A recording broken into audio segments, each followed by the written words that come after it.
Question. I'll start with the questions that were submitted before the meeting, and then we'll get on to the ones that have been done tonight. I will try and get through them all, but if we don't, and Ken's in agreement, I will email the remaining ones to him for an answer, if that's all right. Of course, no problem. Right, okay then, let's crack on. Do you now consider the appointment of Luke Robinson as head coach to have been a false economy? Absolutely not. Next question.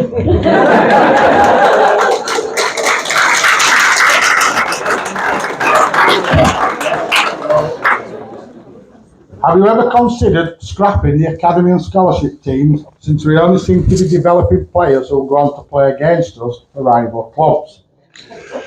Well, we obviously do look at how we could save costs on a regular basis, and when we do that, nothing is sacrosanct, and otherwise you might as well not bother. So it is something we do look at, along with other options. Okay. Why was Ian Watson backed when this meant that Jake Wardle would leave?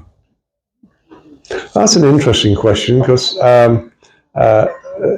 there's no certainty about what people are going to do, and different players move from club to club for different reasons. Whether it was genuinely a dislike of Watto, I have no idea, and I don't think anybody else genuinely will have. But the fact is, he did leave, and he's a great player, and we developed him ourselves, and it really hurts when players that we've brought on and who are developing then leave.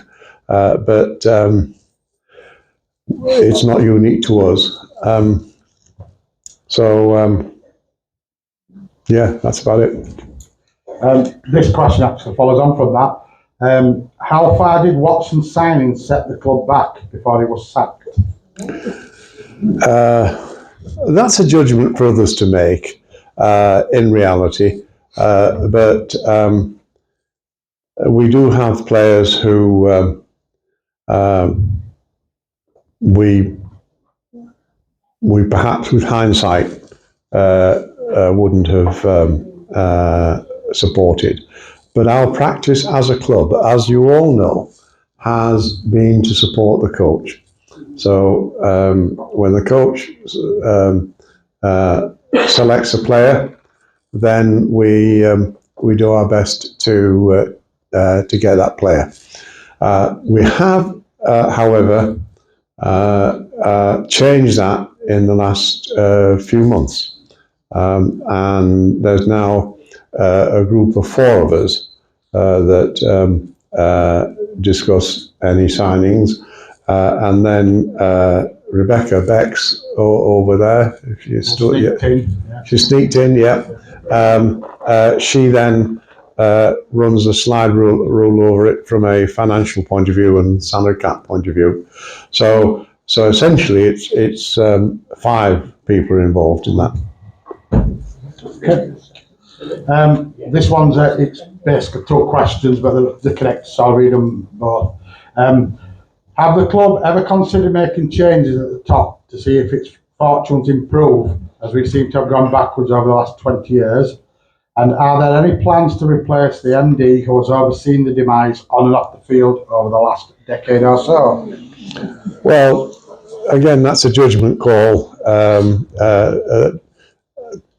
Whoever asks that question is making certain assumptions, and it's very easy to point the finger at a particular individual, and frankly, if the finger wants pointing at anybody, it should be pointed at me. I've been here a long time, and 30 years next year. It will be 30 years next year. I'd have got a lot less for murder. And so I think. So again, I think the question is based on the wrong assumptions. What I will say about Richard is that he deliberately takes the blame himself for many things that do go on at the club, when it's actually not been his call at all. But his style is to take the blame and accept the responsibility. So I suspect that he often gets criticised for things that are actually little to do with him. There's a question here that kind of ties in with that. Do you wish you had never bought this club?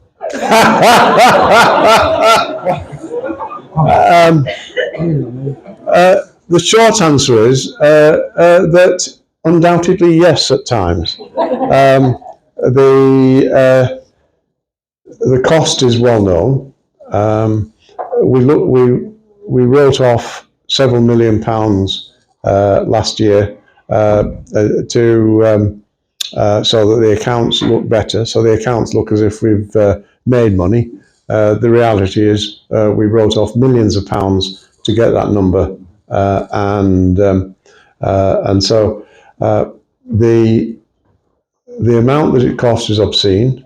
I'm not proud of what it's cost. I could have built several hospices for that amount, so that's just the harsh reality. But it has been able to support the club